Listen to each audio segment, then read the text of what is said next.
Magandang araw po sa atin lahat, lalo na po sa mga OFW saan man lupalop ng mundo. Ay magandang araw po sa atin lahat. Ako po ay isang OFW dito po, kasalukuyan nagtatrabaho dito po sa South Korea. Ginawa ko po itong video dahil gusto ko pong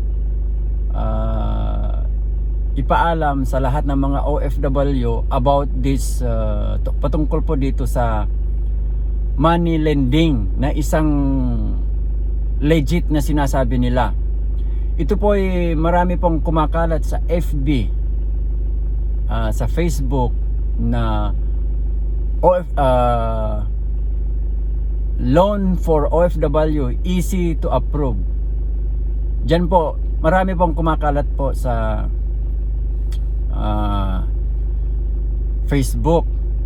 Ngayon, sila po ay legit.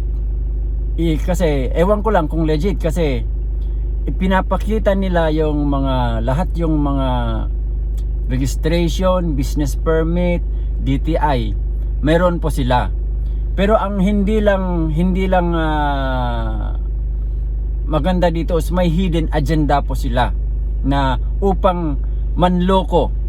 Kaya itong mga permit nila na issued by the local government ay ginagamit nila para patunayan na sila po ay legit. And may isa po kasing isang money lending na nakabase po sa Cebu City. Ito po ay Rapid Fund Corporation. Ito po ay Rapid Fund Corporation located near doon po sa tower near the BDO at saka PNB. So I would like to direct this message or video to the city government of Cebu. Kasi ganito po kasi ang nangyari. Sila po ay nagpapakalat ng link na loan for OFW easy to approve. Link po yan sa FB.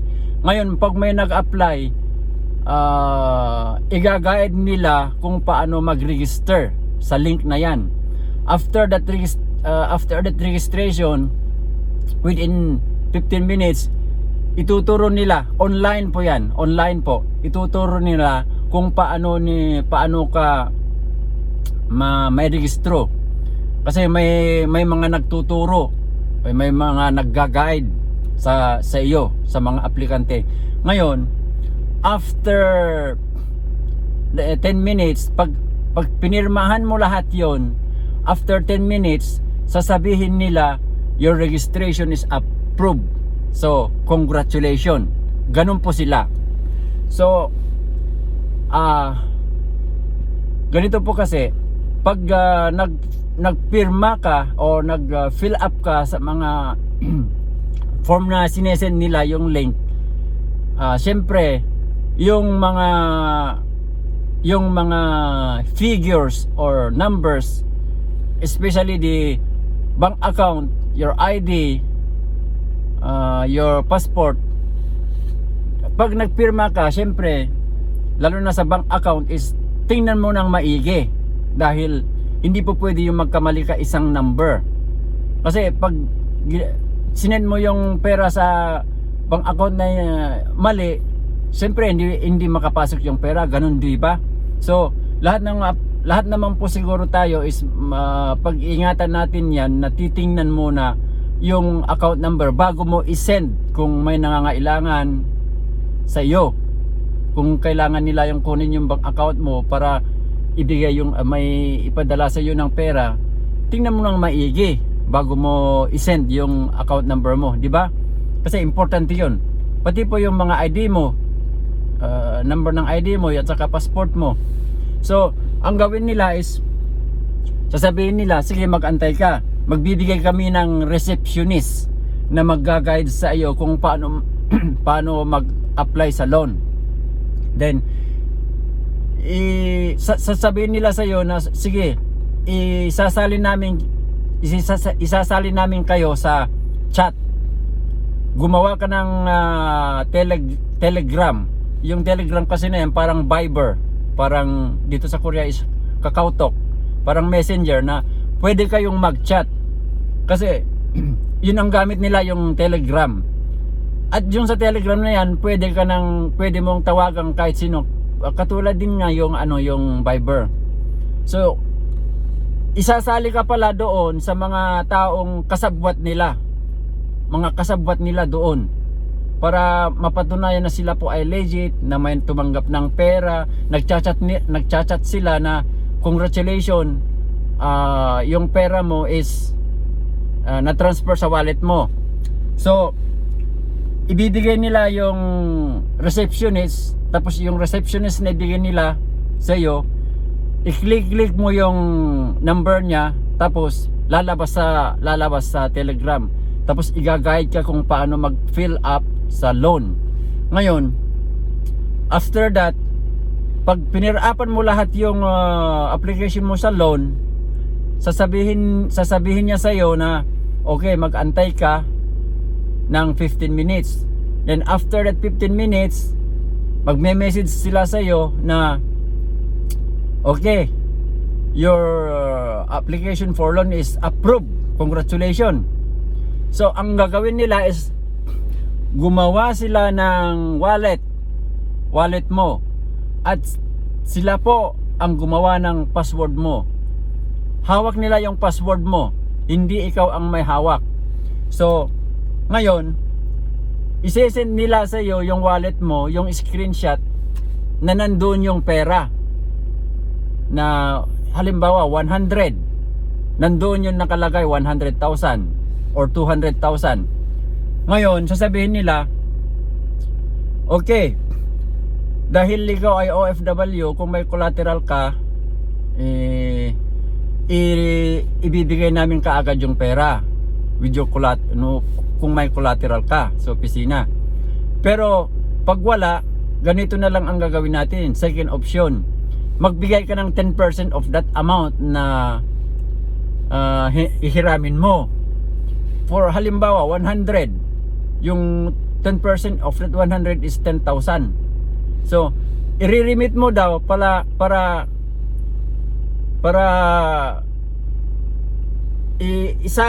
isama sa pera na nakalagay doon sa wallet mo na 100. So magiging 110. Pero pag hindi mo raw gawin yan, hindi mo raw makukuha yung pera na 100.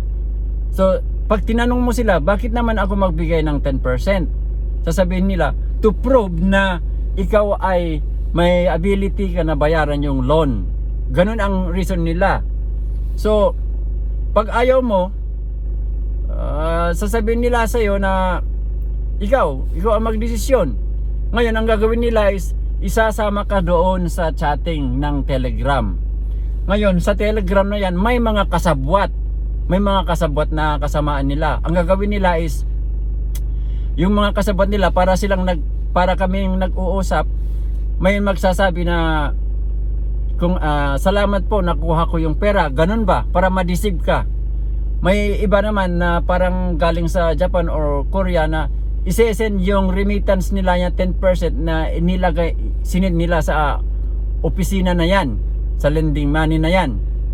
And then sasabihin ng receptionist, okay, yung pera mo is nandoon na. So ang gagawin nila is ipakita lahat yung mga withdrawal daw na na-withdraw yung pera na loan, na kasama na yung 10%. Halimbawa 200,000 plus 20,000 ang nandoon sa nandoon sa wallet mo. Then yun daw ang i-transfer, ay i-remit sa account mo kung saan ang ginamit mo na paglagyan ng pera. So ang mangyari ngayon is, pag nagbigay ka ng 10%, gagawa sila ng hidden agenda ba? Gagawa sila ng paraan para hindi ma-withdraw yung pera mo, hindi ma-transfer yung pera mo. Ngayon, ang gagawin nila is yung isang number sa bank account number na ibigay mo sa kanila is papalitan nila. And then pag sinabi nila na okay, ganito ang i-guide ka namin kung paano ma-withdraw yung pera, i-guide ka nila, tapos sabi nila okay, wait for 10 minutes or 15 minutes, then nandun yung pera. May transfer yung pera. Then after that, i-update mo kami kung nandun na yung pera. Ganun sila. Ngayon, pag wala pa yung pera, i-update mo sila, sasabihin nila magantay ka ng within 30 minutes.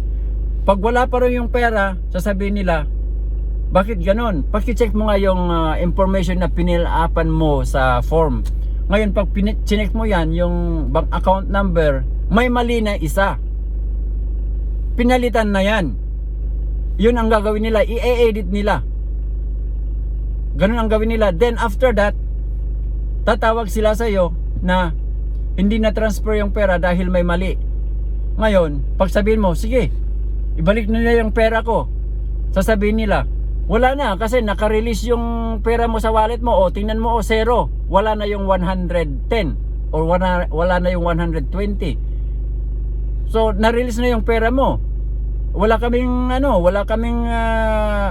kasalanan doon kasi ikaw ang nagkamali na nag-fill up sa bank account mo, mali yung binigay mo. So pag sabihin mo, bakit naman hindi nyo ibalik? Sasabihin nila, na-release na yung pera mo eh. Ganun sila. Tapos sasabihin nila, hindi pwedeng may balik kasi international. Bakit? Marami na nangyari sa mga bangko na pag mali yung account, ibabalik yung pera. Bakit sila hindi? Ganun sila. Ngayon, pag pipilitin mo sila, sasabihin nila, okay, antayin mo lang ng 10 minutes para i-message namin yung opisina, yung main. Then after that, i-message nila, tapos i-update ka, sasabihin nila, okay, process on progress, na ibig sabihin is yung pera mo is may babalik sa wallet mo. So after that 15 minutes, sasabihin nila, okay, yung pera mo naibalik na sa wallet mo. So isang duda yon. Sasabihin nila kanina na hindi pwedeng may balik dahil international. Ngayon sasabihin nila, okay, ang process, nandun na naibalik yung pera mo. So yun ang isang question. Ngayon, pag tininan mo talaga yung wallet na ginawa nila, na hawak nila yung password mo, nandun nga yung pera. Ngayon sasabihin nila, pero yung password mo is pinalitan na nila yung password mo. Hindi mo na mai-release yung pera, hindi mo na mai-transfer yung pera sa wallet mo kasi hawak nila yung password mo. Nakalock na yung password mo. Ngayon ang gagawin nila, magme-message sila na the only solution to withdraw that money is mag-send ka ulit ng 25% of that amount. So halimbawa sa 25% of 200 is 50,000. I-remit mo daw para i-unlock yung wallet mo, the password, para ma-withdraw mo yung pera. Ang 50,000 na yan is isasali doon sa 200,000 plus 10% na 20% ay 10% na 20, bali ang magiging nakalagay sa wallet mo is 270. Sa iyo na ikaw ang nag-remit sa 70. So sasabihin nila, pag hindi mo gawin yan, hindi mo makukuha yung pera. So pipilitin nila na mag-remit ka ng 20% sa 200%. So ano ba, meron bang ganon? Maglolon ka nga tapos gaganon nila. Sasabihin nila, okay, hindi naman kami scam, legit naman kami. Ito naman yung mga kasat natin naka-withdraw ng pera. Ito naman yung mga business permit namin, DTI namin. Pero ang hidden agenda nila, gagawa sila ng paraan para hindi nila mai-release yung pera mo na ibinigay mo sa kanila. So pag hindi mo talaga ibigay yung 50%, yung 20,000 na 10% na binigay mo, sa kanila na yon. Kasi pag OFW, sino bang nagdalakas loob na pumunta sa Cebu na kukunin yung pera kasi sabi nila punta ka lang dito sa opisina namin, ibibigay namin. Sino bang magmamalakas loob na pumunta doon sa 20,000 lang? So ang mangyari is pabayaan ng OFW yan kasi napakalayo sa ticket pa lang is kulang na kulang yung 20%, yung 20,000. Ngayon ganito ang nangyari, kaya may mga biktima na nag-send ng 10%, halimbawa sa 200 is 20,000 na hinayaan nila. Hindi nila sila kasi pag makulit ka, ang gagawin nila sa Telegram chatting is iiwan ka sa area, i-blacklist ka. Hindi ka naman ka-message. Kasi siyempre magagalit ka. Tapos ang gagawin nila, wala naman kaming kasalanan. Ikaw naman ang nagkamali nag-fill up sa bank account mo. So ang gagawin nila, pag alam mo na magagalit ka, i-block ka. Ganun ang style nila. At isa pa, yung mga nakasama doon sa chatting na yan, pag tinawagan mo, i-message mo sila, hindi sila sasagot. So meaning to say, they are connived with that receptionist, with that agency. Ganun po ang mangyayari. Meaning to say, conspiracy po. They are conspired to those yung mga receptionist na yun, yung mga nag-asikaso sa nag-guide sa iyo. So ito po, pabala po lahat sa mga OFW na kung mayroon po kayong makita sa Facebook na ganyan na link, wag na po kayong mag-apply. Yan po ang gagawin nila. Pero pag mag-apply kayo, wag na kayong magbigay kahit 20%, 10% or 1%. Kasi pag milyones, kahit na 1,000 ibibigay mo para may withdraw mo yung pera mo, wag kasi yung 1,000 pesos na yan, kapag milyon ang nag-apply, di may milyon sila. So to stop this, please, wag na po kayo mga OFW mag-apply kahit anong link po. So sino man ang makapanood dito sa video na ito, please ikalat nyo po. And I want this video na kung may makarinig po o makapanood po dito sa video na ito, please send to Rapi Tulfo. At saka sa may kilala kayong mga senado, please send this video to them. Lalo na po sa mga nag-issue ng permit sa Rapid Fund Corporation diyon sa Cebu, mga government of Cebu, please, mayroon po mga biktima dito, kayong mga nag-issue. Nakita ko yung permit na isinend nila na signed by the government, si Mayor Michael Lopez Rama, nakalagay doon. Hindi naman ako nag-accuse sa kanya, pero yung mga nakalagay doon na nakita ko sa permit, sa business permit, mayor's permit, at saka yung mga DTI nandun po. And there are many account BPI na ginamit nila. Madami account ang ginamit nila.